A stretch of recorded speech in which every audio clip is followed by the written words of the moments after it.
welcome to Godly Geeks Studios. I'm AB. I'm Ryan the Maniac. And this is Movie Reviews. Movie Reviews. Today, we are continuing our Star Wars reviews with Episode 6, Return of the Jedi. The final film of the original trilogy. Yes. I'm sad we kind of got to this point.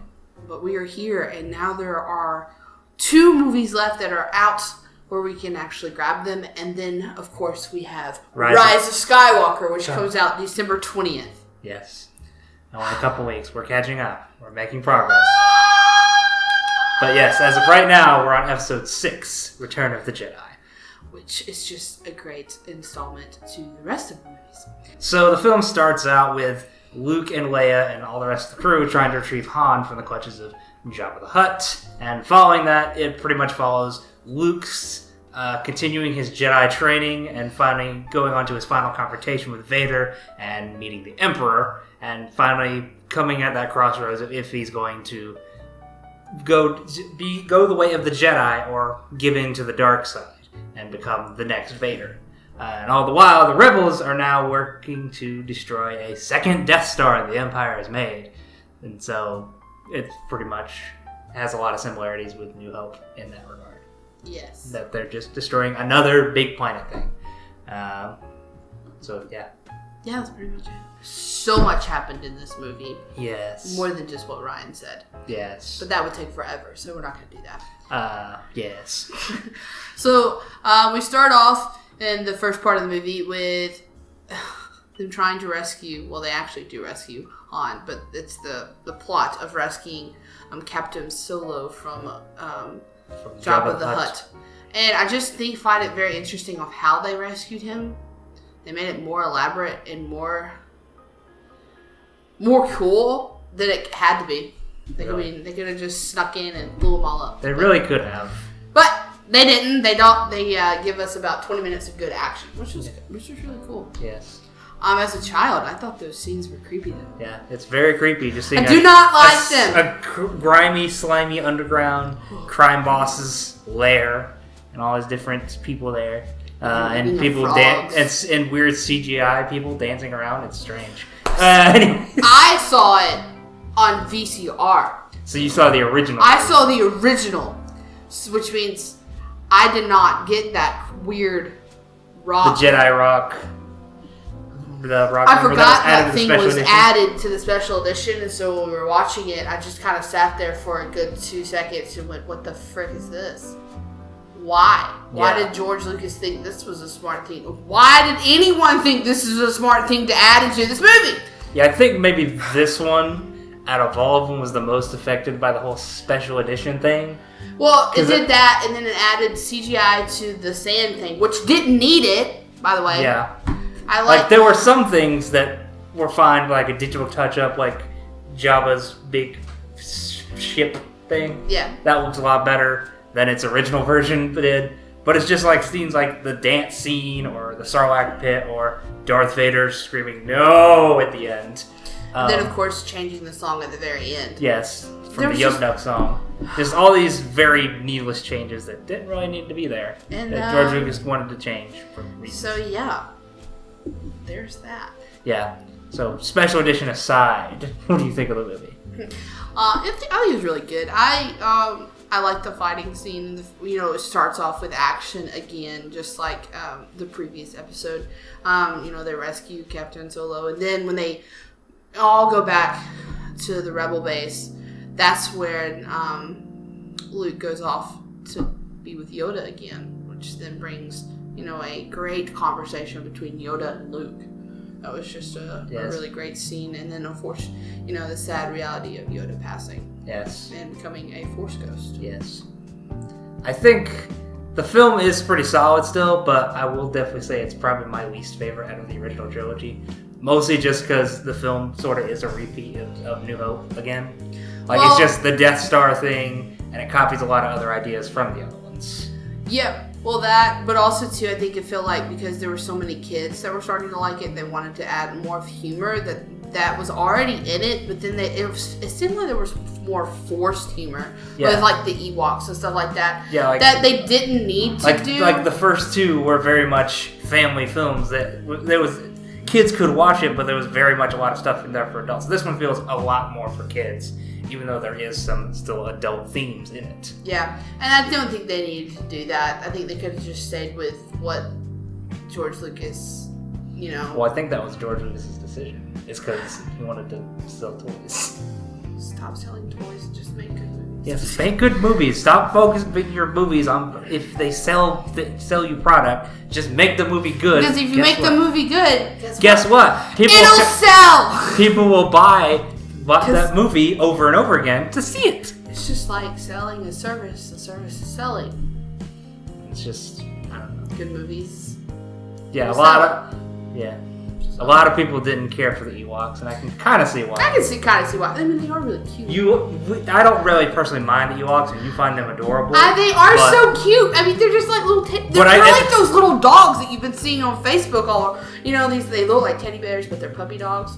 That's what these Ewoks look like. But like at the same time, I kind of see where people have frustration with them. But like we grew up with Jar Jar Binks, so. Besides the point. But with, just the fact that this big empire that conquered everyone is beaten by a bunch of teddy bears with slingshots and rocks and logs.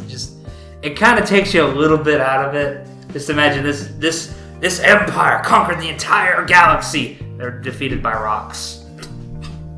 It's kind of stupid. Yeah, that is kind of silly. But again, like we said, they kind of was pushing more toward the children element of it. So yeah, there were flaws, but still a really great movie overall. My personal favorite stuff is still everything to do with Luke and Vader, where the central focus was. Yes. And that dealing more with Luke's conflict of possibly going to the dark side. And that this film kind of puts him in a bit of a gray area. Like, for the most part, he kind of is in that middle ground of being a Jedi or a Sith. Yeah. And even down to the fact that he's wearing black throughout this movie, which is normally only worn by the Sith. Yeah. And so that whole movie you're constantly in conflict of, is he going to give into the dark side? Is the Emperor going to win? Right. And that sort of thing. But then ultimately it's nice to see at the end, it's revealed, no, he still chooses to be a Jedi, even with all his frustration and anger and fear towards, Vader being his father, and also the revelation that Leia is his sister. Spoiler. Yeah. We already mentioned it in the other movie, but whatever. Spoiler. But, that big reveal, which kind of feels kind of pointless in the grand scheme of things. Yeah. It kind of just felt like a random twist, just out of nowhere. Doesn't really add a whole lot to the movie. It's kind of weird when you think about everything else between them, and you're just kind of like, and then she goes, I always kind of knew. Yes, and she never said, I always kind of knew. That makes it worse. If she had never said that line, it would have been totally fine. If she had just acted shocked. No, had she not said it, it still would have been weird, but not as weird. But now her knowing all along makes it even weirder. It's like, what? So, I also did like the fact that we finally got to see the proper end of Anakin's arc. Yes. Of how we started out with him on Tatooine way back in the prequels, and now finally seeing, after all this time spent as Vader, and just Luke seeing that glimmer of Anakin and of his good side in there, finally that coming out to ultimately save Luke in the end when the Emperor is, blasting him with electricity. And then, of course, when they added in his Force Ghost, yes, at the very end, as young Anakin, which, my thoughts on that is, that was him before he went to the dark side. So when he died, he had redeemed himself, but the person he was then, what he looked like then, was completely evil. So his Force Ghost went back to what he was before the dark side took over him. I guess, I don't know. George Lucas just wanted to connect it to the prequels. That's what I just want to say, and I like my thoughts better than George Lucas just wanted to connect it with the prequels. Yeah. I did like, so when the Emperor's talking to Luke and trying to get him over, if you've seen the prequels, then it does feel a lot like how the Emperor behaved in the prequels. Yeah, and pulled Anakin in. And that moment when Luke, cuts off Vader's, robotic hand. And he's there, and Emperor goes, yes!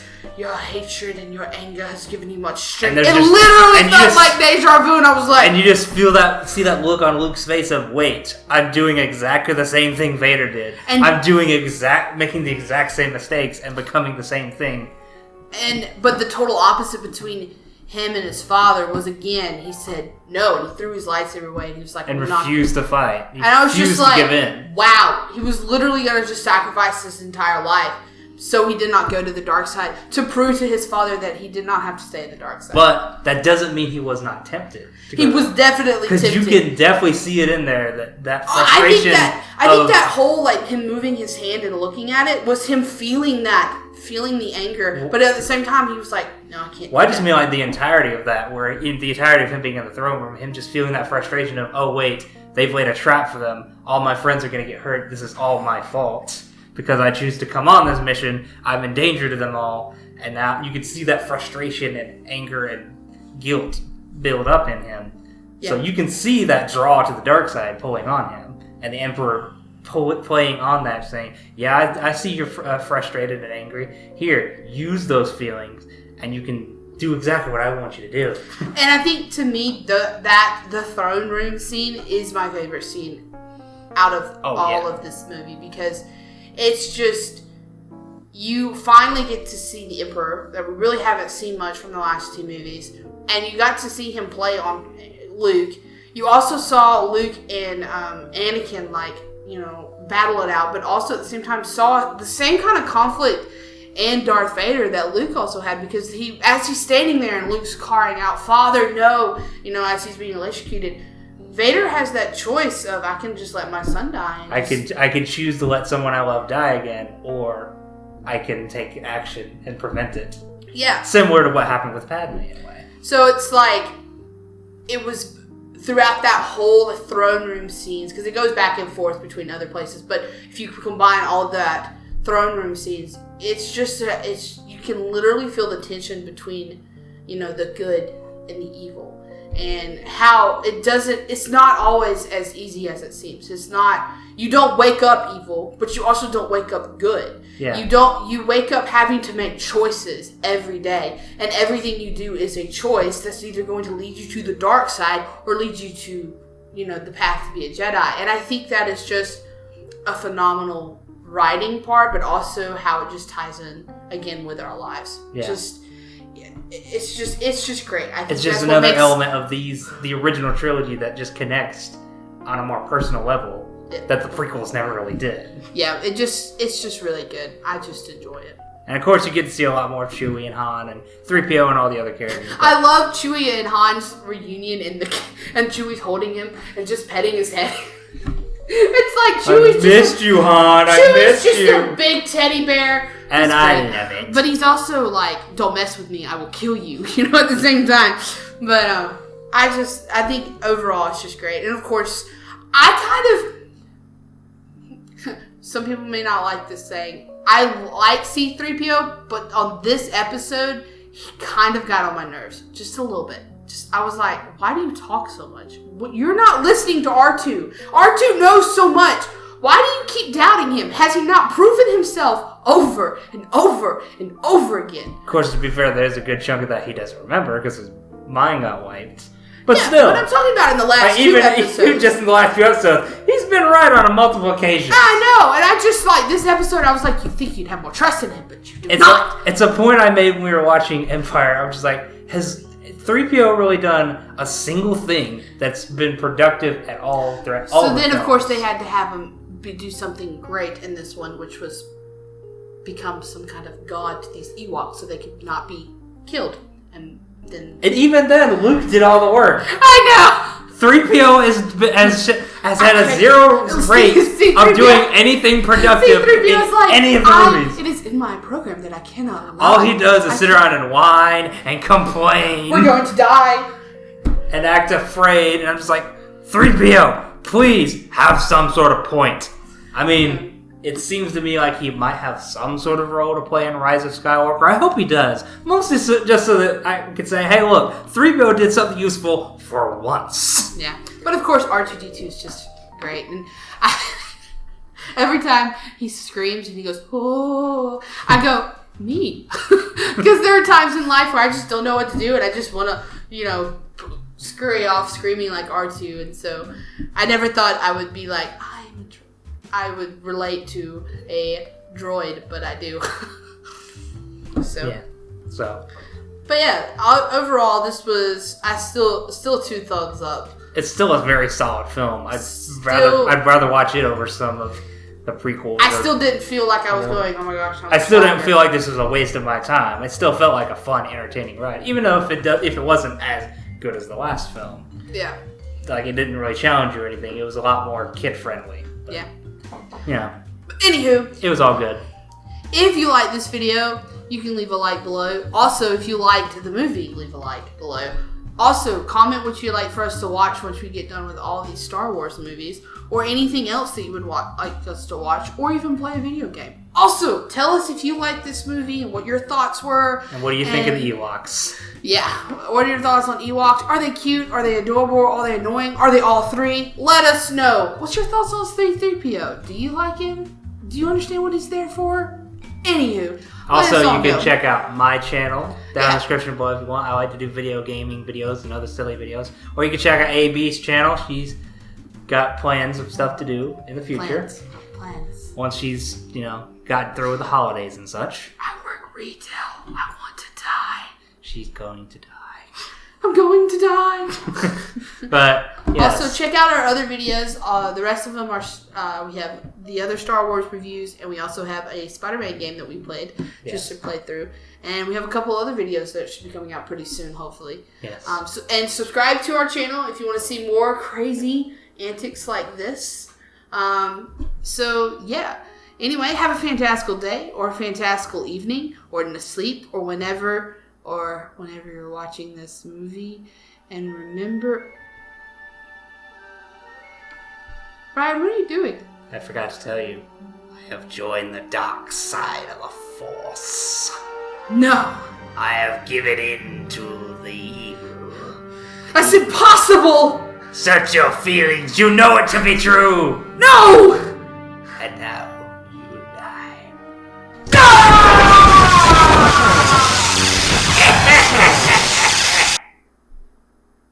Oh shoot. This is a problem.